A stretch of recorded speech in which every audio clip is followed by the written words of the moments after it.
twongeye turatomboye bana b'Imana kuba duhamagawe na Nyagasani ahangaha kuri buri munsi kugira ngo adutume ahashaka. Ku izina ry'Imana Data na Mwana na Roho Mutagatifu, amen. Amahoro bana b'Imana, nimuhumure, Imana iraduhamagaye kugira ngo idutume aho ishaka kuri iki cyumweru cya 11 mu byumweru bisanzwe. Uyu munsi kuri cyumweru cya 11 gisanzwe, Kiliziya Gatolika yo mu Rwanda irizihiza abamaritiri b'i Buganda ubusanzwe bahimbaza ku itariki 3 Kamena. Ku mpamvu rero z'ikenerabushyo, Kiliziya Gatolika yo mu Rwanda yahisemo kubahimbaza kuri iki cyumweru cya 11. Rero ngewe nahisemo gukoresha ordo, amasomo matagatifu ari kuri kalendari ya Roma, nayo koko naringiye kuvuga u Rwanda narwo ruvomaho, niyo tujya kuzirikana muri aka kanya y'icyumweru cya 11 mu byumweru bisanzwe, ubwo tugeze nyine kuri iyi tariki 18 Kamena 2023. Ngaha rero amasomo tujya kuzirikanaho kizumi byashe duteguriye adufasha kumva ijwi ry'Imana ndetse no kwitaba iryo jwi ry'Imana. Isomo ryamenye mu gitabo cy'imuka Misiri umutwe wa 19 murongo wa 2 kugeza ku 6. Mu kwezi kwa 3 nyuma yaho Abayisiraheli baviriye mu Misiri, bahagurutse i Refidimu bataha mu butayu bwa Sinayi, nuko baca ingando muri ubwo butayu. Isiraheli ica ingando aho ngaho hateganye n'umusozi. Musa rero azamuka umusozi asanga Imana. Uhoraho amuhamagarira mu mpinga y'umusozi avuga ati, bwira utya inzu ya Yakobo kandi utangariza Abayisiraheli uti, mwiboneye ubwanyu ibyo nakoreye i Misiri n'ukuntu mwebwe nabahetse kuko kagoma iguruka ihetse abana bayo, maze nkabazana mbiyegereza. None rero nimwumva ibyo mbabwira, muzaba banjye bwite mu miryango yose, nubwo isi yose nayo ari yanjye, ariko mwebwe muzambera urugaga rw'intore zishengerera n'umuryango mutagatifu. Iryo ni ijambo ry'Imana. Zaburi ni 100. Nyagasani watobore mu nzira zigeza ku bugingo, kandi uzatwinjize mu ngoro yawe. Nimusingize Uhoraho abantu b'isi yose, nimumugaragire mwishimye, nimumusanganize impundu z'ibyishimo. Nimwemere ko Uhoraho ari we Mana, niwe waturemye none turabe, turi umuryango n'ubushyo yiragiriye. Kuko Uhoraho ari umugwaneza, urukundo rwe rugahoraho iteka, ubudahemuka bwe bugahoraho uko ibihe bigenda bisimburana. Nyagasani uratubara inzira zigeza ku bugingo, kandi uzatwinjize mu ngoro yawe. Isomo rya 2 ryo muri Pawulo Mutagatifu yandikiye Abanyaroma umutwe wa 5 umurongo wa 6 kugeza ku 11. Bavandimwe, koko rero igihe twari tugifite intege nke, Kristo yapfiriye abanyabyaha ku munsi wagenwe. Birakomeye ko hagira upfira intungane. Sinzi niba hagira uwemera gupfira inyangamugayo. Imana rero yerekanye urukundo idufitiye kuko Kristo yadupfiriye kandi twari abanyabyaha. None ubwo twagizwe intungane n'amaraso ye, tuzarokorwa n'uburakari ku buryo busumbijeho. Koko rero niba twariyunze n'Imana mu rupfu rw'umwana wayo, kandi nyamara twarabanzi, ubwo twiyunze tuzarokorwa mu buzima bwe ku buryo busumbijeho. Si n'ibyo ngibyo gusa, twishimiye Imana muri Yezu Kristo umwami wacu, ari ubu ngubu wadufashije kwiyunga. Iryo ni ijambo ry'Imana. Nyagasani Yezu nabane namwe. Amagambo mu Ivanjili ntagatifu uko yanditswe na Matayo umutwe wa 9 umurongo wa 36 kugeza ku 38, n'umutwe wa 10 umurongo wa 1 kugeza ku 8. Muri icyo gihe Yezu abonye imbaga y'abantu abagirira impuhwe kuko bari barushye kandi bameze nk'intama zitagira umushumba. Nuko abwira abigishwa bati, imyaka yeze ni myinshi, ariko abakozi ni bakeya. Nimusabe rero nyiri imyaka yohereza abakozi mu mirima ye. Amaze guhamagara abigishwa be 12, abaha ububasha bwo kuganza roho mbi no kuzirukana, nubwo gukiza icyitwa indwara n'icyitwa ubumuga cyose. Dore amazina y'izo ntumwa 12. Uwa mbere ni Simoni witwa Petero na Andereya murumuna we, Yakobo mwene Zebedeyi na Yohani murumuna we, Filipo na Bartolomayo, Tomasi na Matayo umusoresha, Yakobo mwene Rufeyi na Tadeyo, Simoni w'Ikana na Yuda Isikariyota wundi wamugambaniye. Abo 12 Yesu abohereza mu butumwa, kandi abihanangiriza agira ati, ntimwerekeze mu karere k'abanyamahanga, kandi ntimwinjire mu migi y'Abanyasamariya, ahubwo musange intama zazimeze umuryango wa Isiraheli. Aho munyura muvuge ko ingoma y'ijuru yegereje. Mukize abarwayi, muzura abapfuye, ababembe mubakize, mwirukane roho mbi. Mwahawe ku buntu, mutange ku buntu. Iyo ni Ivanjili ntagatifu. mwahawe ku buntu namwe mutange ku buntu. Bakristo bavandimwe, Yezu Kristo akuzwe. Iyo ni interuro nziza Yezu asorejeho atuma abigishwa be abatuma mu butumwa bwo bagiye kogeza inkuru nziza. Natwe rero bakristo bavandimwe tugeze aha ngaha kuri buri munsi. Ni Nyagasani waduhamagaye. Nubyuka ukabona birakunze, ntukagire ngo ni imbaraga zawe, ngo nuko ufite ibitotsi, ngo nuko uzi kuryama neza, ahubwo n'imbaraga z'Imana zabigushoboje. Nuryama ukabona birakunze, nurya ukabona birakunze, niwiga ukabona birakunze, nutsinda ukabona birakunze, nubona akazi ukabona birakunze, nurya ukabona birakunze. Ujye ushimira Imana uvuga uti Mana urakoze, ni ku mpuhwe zawe, kuko byose ni ku mpuhwe z'Imana. Muvyeyi muvandimwe, ntukiyemere, ntukihagarareho, ntukirate, ntukikuze ngo wumve ko ari wowe byishoboza, ahubwo ni ukubera Imana. Ibyo ni Imana yabikoze mubyeyi. Iyo wibutse ko Imana yabikoze, na niyo mpamvu utega amaboko ukavuga uti reka nakire agakiza cy'Imana. Uyu munsi turaza gutondagura inshinga bita kwakira. Ubwo abantu benshi tumenyereye gutanga, ariko burya tujye tuzirikana ko ntacyo dufite tutahawe n'Imana. Na niyo mpamvu cyacu tujya kurambura amaboko aha ngaha, maze dutege Imana ituyorereho byinshi, idushyireho byinshi. Navugaga kurambura amaboko y'umutima, akabya bindi ngo amashyi mato y'umwana amwimisha impengeri. Twebwe rero dutege amashyi yacu abe manini. Navugaga umutima, kurambura umutima, twakira Imana iwacu, Yesu wadutoye, maze akaba agiye kudutuma muri uno mwanya. Turaza kuzirikana ku nshinga zidufasha kwakira ubutumwa, gutuma kwakira ubutumwa. Ubwo tuza kubihinira mu isengesho, natwe tuza gusaba Nyagasani tugira tuti Nyagasani ntuma aho ushaka. Nawe aho uri ubivuge, nawe uri kubera isengesho ubwe Nyagasani kuri iki cyumweru, kugira ngo ntuze kubona aho uri ngo ugere ni wowe wahegejeje. Ni Nyagasani wundi wabikoze. Reka nkubwize ukuri, nubwo utabimubwira ngo umubwire ngo umushimire ko ari wakugejeje aho ngaho, ariko n'ubundi ujye uzirikana umutima ko ari wabikoze. Ibyo byose n'Imana yabikoze. Nyagasani ndaje ngo ntume aho ushaka. Ngo umunsi umwe umukobwa yigeze atanga itangazo kuri radiyo, nuko abwira umunyamakuru ibyo umusore yifuza yaba yujuje condition, ngo zari 3 yifuzaga. Maze ngo aratelefona aravuga ati umusore nifuza ni ukuba ari inzobe ihiye icanye, kuba ari uwo mu rugero mu gihagararo, atari muremure atari na mugufi, kandi atabyibushye. Condition ya 3 no kuba yarize bikomeye cyane za kaminuza, afite dogutora, kandi afite n'akazi kamuhemba amafaranga menshi cyane, uruba rw'amafaranga tuzarya mu buzima bwacu bwose. Nuko ngo umunyamakuru aza kugira amatsiko, kubera ko hari kuri telefone, nawe aramubaza ati none se wo muri izo condition 3 watanze wowe usute? Nuko ngo aramubwira ati njyewe ndi imibiri yombi, ntago nduruka nta nubwo ndi inzobe. Indi condition ati ngenda byibushye ndi munini cyane. Noneho ngo ageze kuri condition ya 3, umunyamakuru aramubaza ati none se wize amashuri angahe? Ngaho nawe tekereza ushaka umudogutera amashuri yaba yarize uko angana, bishoboke ko afite nka professor agaheraheza we.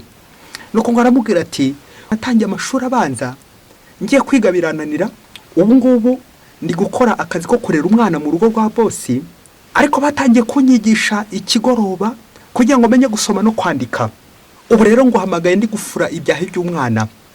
Bakristo bavandimwe, Yezu Kristo akuzwe.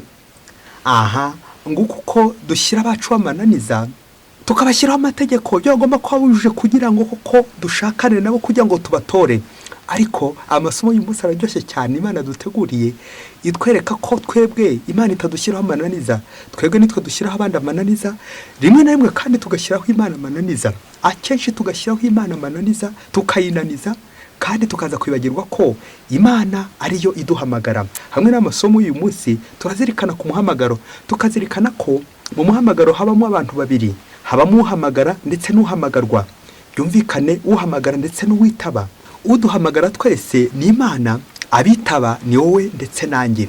Ngaha rero twakwitabye karame Nyagasani, utugenze uko ushaka, kandi icyo tugukundira Nyagasani nuko twe utadushyiraho amananiza, utadushyiraho condition zaba tujuje. Uduhamagara kubera iki? Ku mpuhwe zawe. Nimutange ku buntu, dore mwahawe ku buntu. Tuze kureba niba tutari nk'uyu mukobwa, nuko rero akananiza uwo bazashakana mpaka koko amukuyemo umutima. Nguko abenshi tujya dutuma bagenzi bacu kudushakira umutima w'ushishi cyangwa kujya kudushakira umuzi w'ibuye. Kubera iki? Yamananiza tubashyiraho. Nyamara erezoma Nyagasani ntabwo ashobora kudushyiraho amananiza.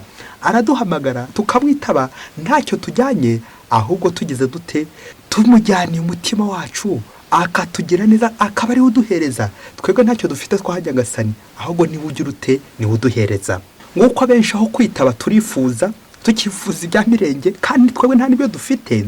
Aho kwitaba turipangira, aho kureka Imana ikadupangira, twebwe turategeka Imana, tugashyiraho abandi amananiza. Nanjye kuvuga turi nta kigenda, tukaza kuzirikana ko twebwe Imana nta kondisiyo dushyiraho usibye impuhwe zayo.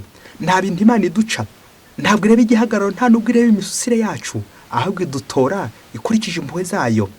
Idutora tutari beza, ahubwo ishaka gutugira beza nyine. Ntabwo Imana yadukunze kuko twari beza, ahubwo tuba beza kubera impuhwe z'Imana, tuba beza kuko Imana yadukunze. Aha, Imana rero turaza kumva muri aya masomo ko idatora abashoboye, ahubwo abo itoye irabashoboza kubera impuhwe zayo. Muri aya masomo haraza gutambukamo ubwoko bubiri bw'imihamagaro. Hari umuhamagaro rusange, hari n'umuhamagaro w'umwihariko. Umuhamagaro rusange uwo twese twaremewe kuzajya mu ijuru nyine, appel à la sainteté. Naho umuhamagaro w'umwihariko ni igihe koko nanone Nyagasani aguhitamo muri babandi benshi yatoranyije, ikagira uburyo bw'umwihariko igutuma hanaha kugira ngo ujye kumwogeza. Mu isomo rya mbere turumva Nyagasani ahamagara Musa, akamwibutsa uburyo yabahamagara Abayisiraheli, uburyo bambukije ibavanye mu Misiri, n'uburyo bagiye kugana igihugu cya Kanahani Imana yabateguriye. Nuko rero Imana ikabonaho kubibutsa ko yabahamagariye umuhamagaro rusange w'ubutagatifu, ariko nanone umuhamagaro w'umwihariko mu yandi mahanga yose. Ntabwo ariko bari bo benshi kurenza abandi bose, ntabwo ari ubwiza, ntabwo ari ubuhanganye bwabo, ahubwo Imana ikabibutsa ko ari impuhwe zayo. Nyagasani yagize ati, none rero nimwumve ibyo mbabwira, muzaba abanjye bwite mu miryango yose y'isi, nubwo isi yose nayo ari iyanjye, ariko mwebwe muzambera urugaga rw'intore zinshengerera n'umuryango mutagatifu. Amen, amen, amen. Nguko uko Nyagasani adukura mu kivunge akatujyana mu rugo, akatujyanaho umwihariko. Agambiriye iki? Kugira ngo adufashe kuzagera kuri wa muhamagaro rusange, tuzagere mu ijuru butagatifu. Kuko no mu Zaburi koko yabisubiyemo agira ati, Nyagasani uratuyobora inzira zigera ku bugingo, kandi uzatwinjize mu ngoro yawe. Amen, amen, amen. Isomo rya kabiri ryo riraza ritwibutsa ko imvugo y'Imana ari nayo ngiro yayo.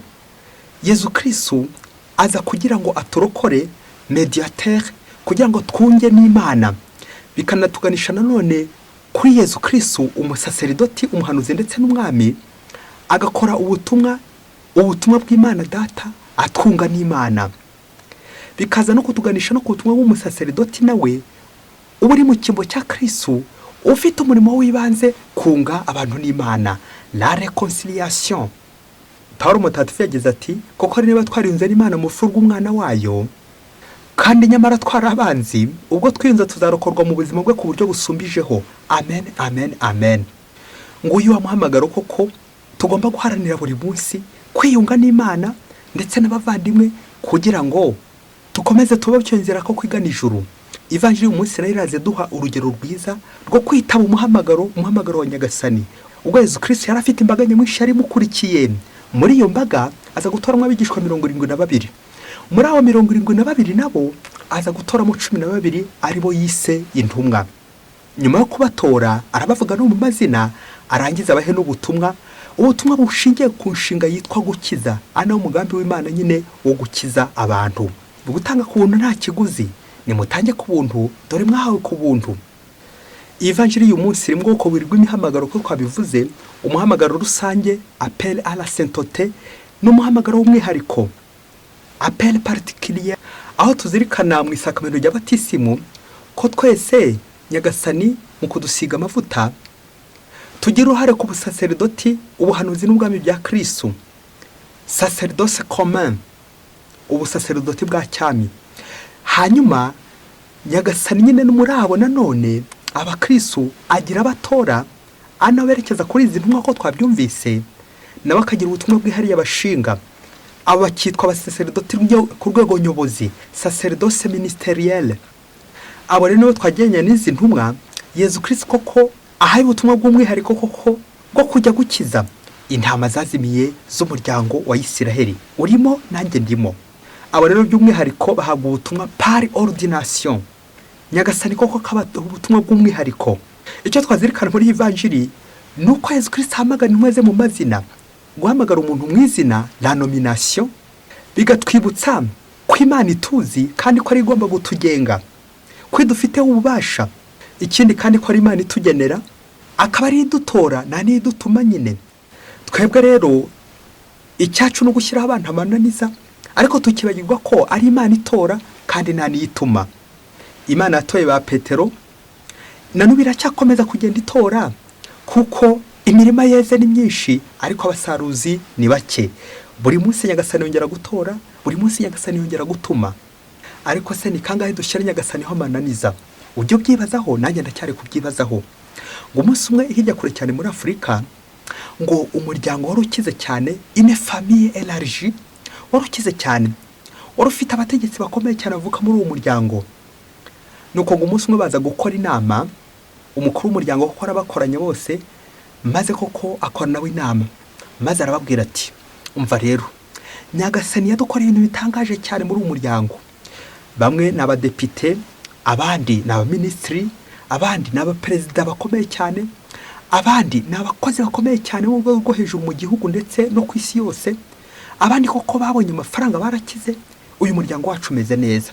Ariko turaburamo umuntu umwe gusa mu mafunguro yose twaba dufite, imirimo yose dufite. Umva rero, dufite umwana umwe gusa uri mu seminari ntoya. Dukora uko dushoboye kose kugira ngo uyu mwana tumufashe koko azavemo umupadiri, kuko abantu b'ingeri nyinshi turafite ariko nta mupadiri dufite mu muryango wacu. Ni ngombwa rero kuriya mwana tumwiteho, tumufashe, maze koko azaba umupadiri. Umuryango wacu koko noneho ube wuzuye koko, nari ngiye kuvuga abanyacyubahiro benshi cyane, padiri umunyacyubahiro. Umuryango wacu nawo koko ugira impande, abawagaririye ku mpande nyinshi kandi zose. Nuko bumvikana uburyo bagiye gufasha wa mwana, ariko umubiri bakamutegura koko, bakamufasha akarangiza seminari ntoya, ubundi bakamufasha akajya no mu nkuru kugeza igihe nyine azabera padiri.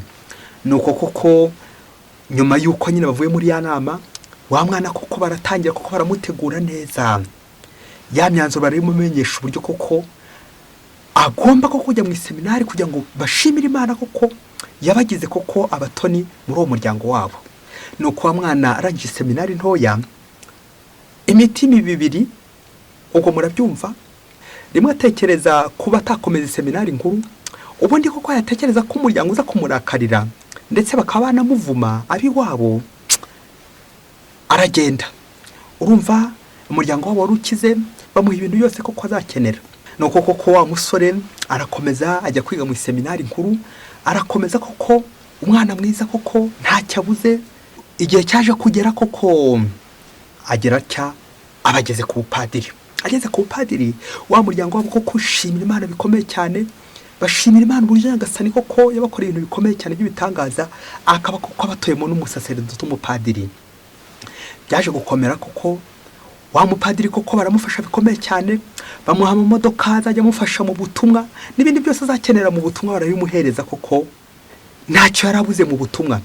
Padiri arakomeza, umwaka umwe arakomeza, ageze ku mwaka wa kabiri ngaho nayo yibaza uko bigiye kugenda. Yareba ibintu bamuhaye, ariko akajya bireba ibintu bamuhaye afite ntacyo abuze, afite amafaranga, umuryango wabo wagiye umuhereza kubera ko ari abantu bakomeye cyane, abategetsi bakomeye cyane. Uzi ko igihe cyaje kugera koko padiri arabihirwa neza, akomeza arazamuka. Umwaka wa kabiri neza uramunanira. Nuko rero umwaka wa kabiri nari ngiye kuvuga urangiza hamana ari umupadiri, bya bintu by'uko nyine umutindi yanditse ngo ntiriva, biza kurangira padiri agize ati arasezera ati, umva ndawaje gupfa. Yumvise neza agiye guturika, arasezera ubundi arataha. Yibaze nawe uburyo umuryango we uzamwakira nyuma y'uko nyine wa mupadiri wabo koko atagikomeje muri iyo nzira. Uze kwibaza ikindi kibazo, ese umupadiri yari afite umuhamagaro, yari afite vocation y'ubupadiri? Ese koko araza guhitira hehe uyu muryango uzongera kumwakira? Aha, bakristo bavandimwe, Yesu Kristo akuzwe. Nguko uko abantu benshi tujya twipangira ibintu, ati ngiye gukora umupadiri birakunda se, ati ngiye gukora umwana, Ababyeyi, hari ababyeyi bamwe bavuga bati ngubu tugiye gukora umwana. Babyeyi, ujye uyohera mu cyumva uvuga uti ndi kwibeshya. Nta mubyeyi ushobora gukora umwana, ni Nyagasani gusa ushobora gukora umuntu. Twebwe icyacu ni ukumufasha, rega turabafasha b'Imana. Ntabwo ushobora gukora umupadiri ngo bikunde. Ntushobora kubyuka mu gitondo ati ndashaka ko uba umupadiri, ndashaka ko uba wihaye Imana, ndashaka ko umubikira, ndashaka ko umufurere, ndashaka ko wiyegurira Imana. Aha, ujye uzirikana ngo wabishatse, ariko burya gushaka burya ntabwo ari ugushobora. Nubwo tujya twibeshya, ushobora kubishaka ukabishaka, ariko kubigeraho hari igihe bitakunda. Bitwibutsa ko atari twe twipangira. Uyu mupadiri neza kumbera urugero, nta kubera urugero, bitwibutse ko twe twipangira. Imiryango yacu ishobora gushaka ko twaba uko twamera, ba papa na mama bakashaka uko twamera, ariko ujye uzirikana ngo ntabwo ari twebwe twihamagara, nta nubwo ari twebwe twiha kwitaba. Ni Nyagasani uduhamagara, kandi akaduhamagara igihe ashakiye, akaduhamagara nuko ashatse. Byasengesho ryacu kwahera ati Nyagasani untume aho ushaka. Twebwe icyacu tujya twipangira. Nta niyo mpamvu uzasanga bamwe koko ku gahanga kabo hatunze iminkanyari. Kubera iki? Ubutumwa babugiyemo par force, kubera kwanga kurakaza imiryango yabo. Ngiye gushaka, ngiye gushinga urugo, hato ntaza kurakaza mama, hato mama ataza kundakara cyangwa papa. Ngiye kwiha Imana gutya imiryango yacu itazandakarira. Bakristo bavandimwe, uko twipangira, nkumva ko kuba nkomeye, kuba n'umutegetsi ukomeye cyane, ndimo mvuga ari kijyana, ukibaza iyo rijya bikakuyobera. Nza gutegeka n'ubundi ngakomeza ngategeka mu kiliziya ati ugomba kugenza utya. Yego nyine uri umutegetsi ukomeye cyane, ariko ntabwo ushobora gutegeka Imana ngo bikunde. Ngo kuko abakristo bavandimwe gutipangira, tukareka Imana ikadupangira. Ni Nyagasani uduhamagara. Iyo Nyagasani ataraduhamagara, wakwitaba gute se nyine? Wakwitaba ute Nyagasani ataraguhamagara ngo akubwire icyo agushakaho? Uyu munsi uze kureba niba utajya wipangira ubutumwa, uze kureba niba nta mwana wawe wapangiye ubutumwa ati jya gushaka runaka, uzashyingirwa na runaka, uzashakana na runaka. Aha, ukibagizwa ko ari Imana ihamagara mubyeyi. Wowe rero uri guforusa, wowe uri gushyiramo imbaraga zawe, kandi igihe kizagera koko umere nk'aho umupira ushobora gupompa, bikazagera igihe umwuka ugashyunguta, umwuka ugahita uvamo. Nguko ushobora gukomeza warihaye Imana, ugakomeza ukapadira umwaka umwe n'uwa kabiri n'uwa gatatu, wagera ku wa kane neza wa mwuka, wa mupira wapompye muri wa mwuka ukazana ishyuntu wa mupira, bikaza kurangira umenetse, utobotse. Nibwo bizarangira koko uri kuvuga uti ibi ntabwo ari ibyanjye, ntabwo ari njyewe, ntabwo hari ku bwanjye. Witabye nde? Witabye Nyiramubande, ntabwo witabye Karame Nyagasani. Wasanga ataraho Nyagasani yaraguhamagaye. Wowe rero wahijyanye n'ingufu, uhijyana n'igitugu, amafaranga ntakujyana, ububasha ndetse n'ubutegetsi buragusunika, ariko ntabwo bwari ububasha bw'Imana. Aho se wakabimenye? Bakristo bavandimwe, dushishoze ku nzira ebyiri umuhamagaro wacu uzanyuramo kugira ngo tuzagere ku muhamagaro rusange.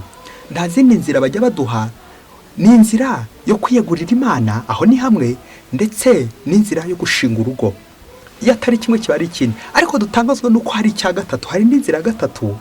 Iyo nzira abantu benshi nitwo twagiye tuyipangira, chemin forcé, aho twebwe koko wihamagara ubwawe ukiyohereza aho ushaka, atari Nyagasani ubigiyemo.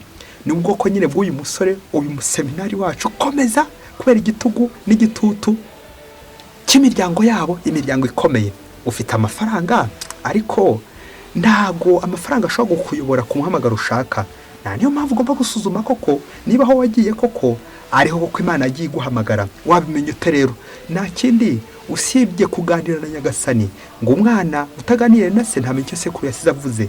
Ujye ufata akanya ko kuganira na Nyagasani, umubaze ute se Nyagasani, aha niho wampamagaye? Wasanga waritabye Nyiramubande kandi byaba. Iyo nzira ya gatatu rero niyo abantu bamwe na bamwe bagiye bihitiramo gutugarika Imana, kandi Nyagasani ari uhamagara. Petero, twumvise uburyo avuga amazina y'intumwa ze. Nguko ushobora kujya aho Nyagasani ataguhamagaye, ugashaka kujya ibumoso kandi izina ryawe riri iburyo, kandi Yezu ari aho yagennye nyine, izina ryawe ryanditse iburyo, wowe ukitaba ugana ibumoso. Kubera iki? Ntabwo uri kumvira Nyagasani ngo umwumve maze ko ukomeze kumwumvira. Izo ni za kondisiyo nyine ushyiraho Nyagasani, igitutu ndetse n'igitugu. N'igihe twasabye nabi, n'igihe twavuze nabi, n'igihe twagoretse imvugo, Imana ibyo bintu ntabwo ari ahihera kugira ngo nusure kujya ari kuduha, ahubwo Imana ifite impuhwe zayo z'ikirenga zisendereye, nta niziheraho iduhamagara, nta niziheraho iduhereza. Umva, icyacu twebwe ni ukutega ibiganza tukakira ubutumwa bw'Imana, maze tukareka Imana akaba ariyo yikorera ibyayo. Imana akaba ariyo idutora kandi akaba ariyo idutuma. Nyagasani, ntuma aho ushaka. Iryo sengesho riza ko rigira ryawe, kugira ngo ejo n'ejo bundi utazajya wikora ibyo ushatse, ejo n'ejo bundi utazajya wiyitaba ukongera ukiyohereza mu butumwa, kandi ari Nyagasani ugomba kugupangira. L'homme propose, Dieu dispose. Uyu munsi no gusaba inema yo gupangirwa na Nyagasani. Nyagasani, untume aho ushaka buri munsi. Mwese mugire icyumweru cyiza. Imana ibahe umugisha. Imana Data na Mwana na Roho Mutagatifu. Amen. Padiri Masumbuko Ladislas wa Diyosezi ya Cyangugu.